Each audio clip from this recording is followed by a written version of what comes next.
Tunakwenda kurudia neno la Mungu kutoka Injili ya Yohana sura ile ya 16 mstari wa 28 hadi ule wa 33. Injili ya Yohana sura ya 16 mstari ule wa 28 hadi 33. Kwa msaada wa Mungu nitawatangulia kusoma. Nilitoka kwa Baba, nami nimekuja hapa ulimwenguni. Tena na uacha ulimwengu na kwenda kwa Baba. Basi wanafunzi wake wakasema, tazama sasa wasema waziwazi, wala usemi mithali yoyote. Sasa tumejua ya kuwa wewe wafahamu mambo yote, wala hauna haja ya mtu akuulize. Kwa hiyo twasadiki ya kwamba ulitoka kwa Mungu. Yesu akawajibu, je, mnasadiki sasa? Tazama saa inakuja, naam, imekwisha kuja, ambapo mtatawanyika kila mmoja kwao na kuniacha mimi peke yangu. Lakini mimi siko peke yangu, kwa kuwa Baba yupo pamoja nami. Hayo nimewaambieni mpate kuwa na amani ndani yangu. Ulimwenguni mnayo dhiki, lakini jipeni moyo, mimi nimeushinda ulimwengu. Neno la Mungu. Na mketi. Bwana Yesu asifiwe. Tunapenda kuwashukuru wale ambao kwa kweli wameleta igizo, wameigiza kile ambacho kimeandikwa katika Injili ya Yohana. Wameanzia kufufuka kwa Yesu, kwa sababu asingeweza kupaa kama asingefufuka. Kwa hiyo tunapenda kuwashukuru na tuwashangilie kwa makofi matatu ya utatu. Makofi matatu ya utatu. Asante na Mungu wabariki. Basi wapendwa wa Mungu, kama tulivyosoma neno, siku 40 baada ya kufufuka kwa Yesu, Yesu na wanafunzi wake walienda mlima wa Mzeituni karibu na Yerusalemu. Hapo Yesu aliahidi wafuasi wake kwamba hivi karibuni watapokea Roho Mtakatifu, na akawaagiza kubaki Yerusalemu hadi Roho atakapokuja. Kisha Yesu akawabariki. Alipokuwa akitoa baraka, akaanza kupaa mbinguni. Maneno hayo nayapata Luka Mtakatifu sura ya 24 mstari wa 50 hadi 51. Alipomaliza kuwabariki, akaanza kupaa kwenda mbinguni. Wapendwa wa Mungu, leo ni siku ya kukumbuka kupaa kwa Yesu Kristo. Kibiblia neno kupaa lina maana ya kuhama kwa mwili wa ufufuko wenye utukufu wa Bwana, yani Bwana wetu Yesu Kristo. Ni kutoka duniani na kuingia mbinguni. Ukisoma Matendo sura ya 1 mstari wa 11, maelezo hayo yanakamilisha namna ambavyo nimeeleza. Maana nyingine ya kupaa ni hali ile ya kutukuzwa kwa Yesu ili apate kuwa mkuu na mmiliki wa vyote duniani na mbinguni. Manake tunafahamu kwamba Kristo ndiye mmiliki wetu. Anatumiliki sisi, anamiliki vitu tulivyo navyo, anamiliki ulimwengu mzima. Yeye ndiye anayetutawala. Hivyo basi kupaa ni tendo au hali ya kurudi utukufu uliokuwa kabla hajachukua mwili wakati wa kuzaliwa kupitia katika tumbo la mama Mariamu. Anaondoka amefanya kazi yake miaka 3, akaacha enzi na heshima, akaja kuishi na sisi, akatufundisha, akahubiri, akaponya wagonjwa,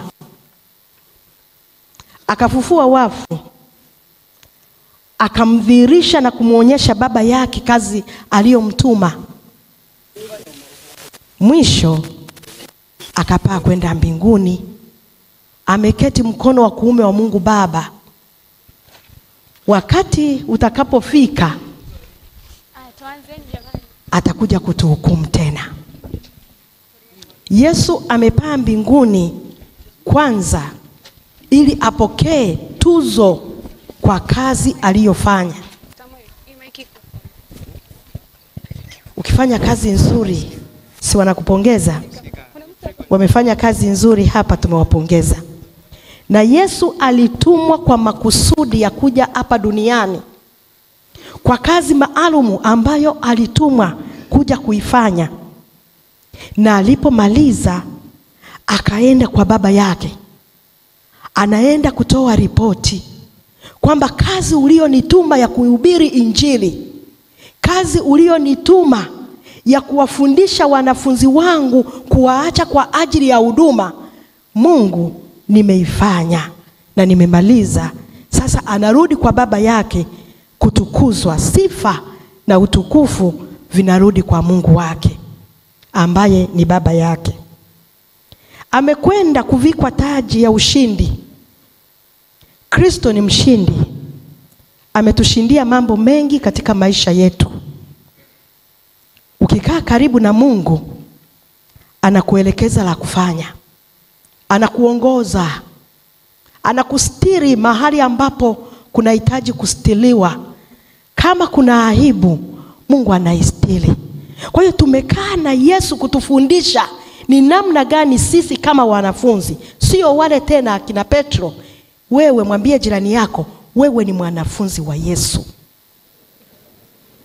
Kwa hiyo alikuja kutuambia, alikuja kutupa cha kufanya, kufundisha watu wengine, kuwatendea mema watu wengine, kuwaombea watu wengine, kuwafariji wenye dhiki, kuwatia moyo ambao wameumia na kuumizwa.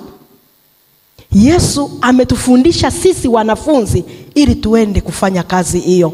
Tuko tayari kufanya kazi hiyo? Bwana tusaidie. Amepaa kupokea taji aliloandaliwa baada ya ushindi. Bwana asifiwe. Kuna pambio moja walikuwa naimba watu, ukimaliza kazi utavalishwa taji.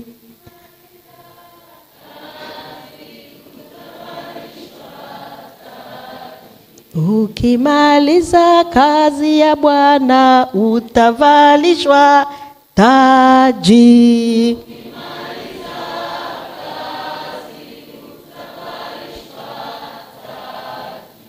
Yesu ameenda kupokea taji ya ushindi. Nina imani hata sisi tukimaliza kazi tutaenda kupokea taji ya ushindi. Tutaenda kupokea ile nguvu na uweza ambao ametupatia ili tuweze kufanya katika ulimwengu huu.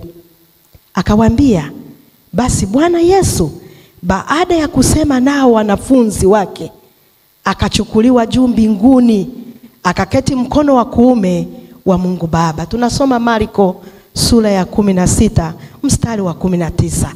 Akachukuliwa juu. Tumemwona alivyochukuliwa. Tumeona akachukuliwa juu. Hatukuona tena alivyorudi. Mimi hata simfahamu. Akachukuliwa. Tulivyoona anaenda, yamkini na wanafunzi ndivyo walifuatisha macho. Anaenda, sio anafika mawinguni hivyo. Hebu piga picha, kitu gani kilitokea wanafunzi wakiona Yesu anaondoka kwao? Ni wewe, tunaishi katika familia. Wakati mwingine tunaona wazazi wetu wanaondoka, wanatwaliwa. Sasa hatuwezi kusema Yesu ametwaliwa, lakini acha tufanye mfano kama huo. Unafikiri nini kinatokea? Sikunakuwa na wasiwasi? Kila mtu anajiuliza maswali. Nini kitatokea? Nani atafanya hiki? Hivi tutafanya nini? Walihangaika hapa, wametawanyika, mmewaona. Kila mtu mwingine anasema lazima mimi nirudi kuvua samaki. Sasa anasema mimi nilichokuja kukifanya, ameondoka. Tunakaa hapa kufanya nini? Ndivyo hata kwenye maisha yetu tunavyohangaika. Pale mtu tuliyemtegemea katika familia akiondoka, mara nyingi maisha yetu yanatawanyika. Tunahangaika. Tuna maswali yasiyo na majibu. Hatuwezi kujijibu wenyewe, isipokuwa tunaye Yesu anayejibu maswali yetu. Tunaye Yesu anayejibu maswali yetu. Anaishi. Amekwenda kutuambia. La msingi ni sisi kuwa karibu naye. Kuwa karibu na Mungu. Kumfahamu Mungu, kumwona Mungu.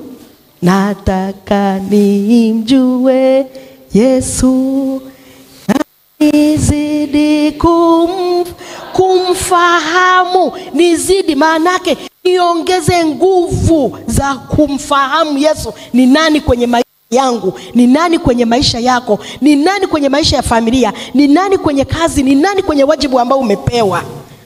Hata wajibu wako umfahamu Yesu. Hudumia watu wengine, watu wamuone Yesu ndani yako. Yaani tukiishi, tukuone kabisa wewe ni mwenyekiti wa kwaya, tunamuona Yesu ndani yako.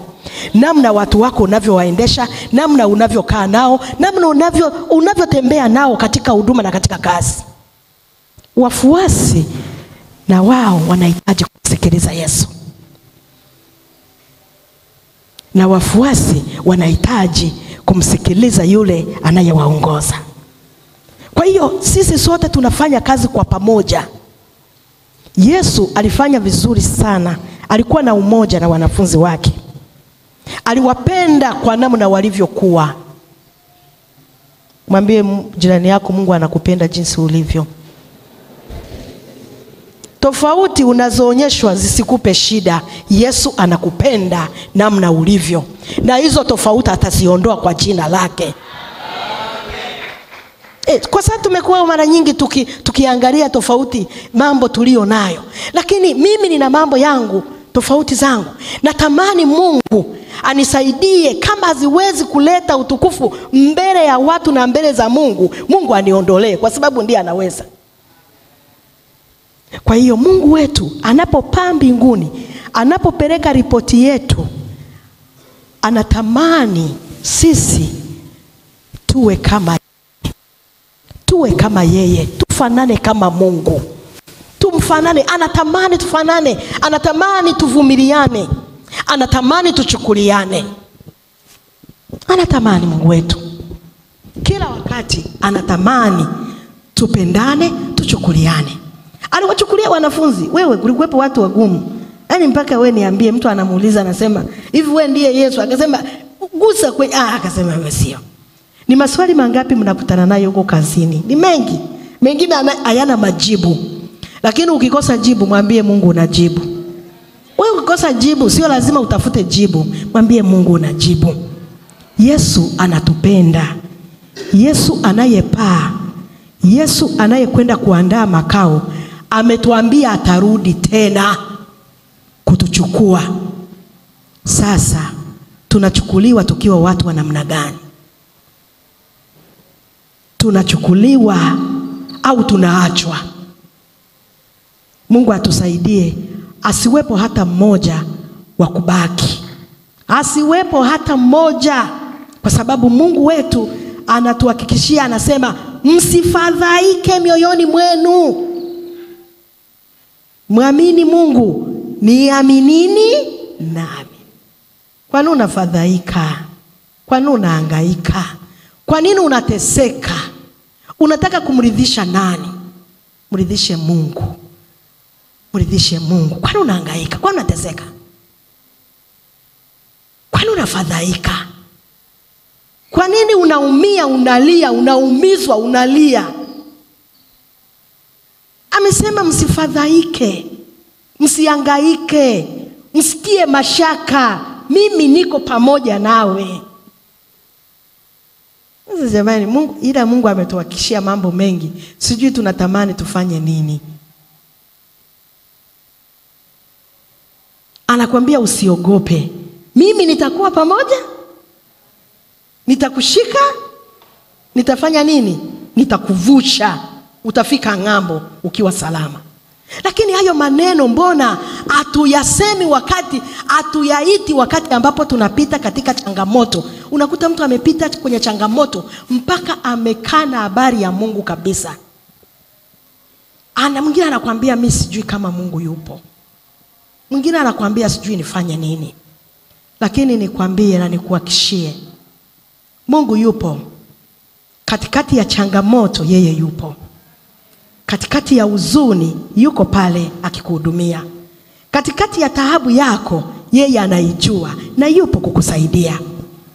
Hata kama kuna watoto wanakusumbua kwenye familia, mwambie Mungu ulinipa watoto. Mwambie Mungu ni wa kwako na kuomba uwalee. Kwa sababu wewe ni Mungu wetu. Ni Mungu mwenye upendo, ni Mungu asiyekata tamaa, ni Mungu anayetuwezesha. Tunashikaje Mungu? Kwanza tukubali kwamba Yesu ndiye kweli. Yaani tuache kudanganywa na ukweli mwingine ambao unatoka mahali pasipo sahihi. Yesu ndiye kweli.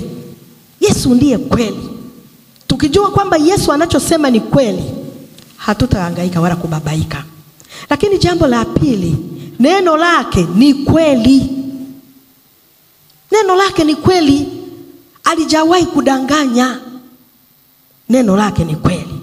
Lakini jambo la tatu, njia zake ni za kweli na zimehakikishwa na yeye. Jihakikishe mbele za Mungu. Usihangaike, usipate shida. Anakuambia usifadhaike. Usifadhaike. Usiumie ndani ya moyo wako. Muite Yesu. Mwambie Mungu atakusaidia. Yesu aliyepaa aendelee kuwa pamoja nasi, akituandalia makao. Lakini tunafahamu kwamba atakuja kutuchukua, kutupeleka kwa Baba yake. Bwana asifiwe. Tushukuru. Tunakushukuru Mungu wetu. Asante kwa neno la uzima lililopita katikati yetu. Tunakuomba Mungu ukalibariki, ukalitakase. Ili neno lako Mungu linapopita katikati ya watu wako na kutembea nao, wafahamu kwamba wewe ni kweli. Hujawahi kuwa muongo hata siku moja. Wewe ni Mungu, tukifadhaika unaumia na unatuonyesha njia ya kutokea. Asante Baba kwa sababu wewe ni mwaminifu, utaendelea kututunza. Ni katika jina lako Yesu Kristo tumeomba na kuamini. Amen.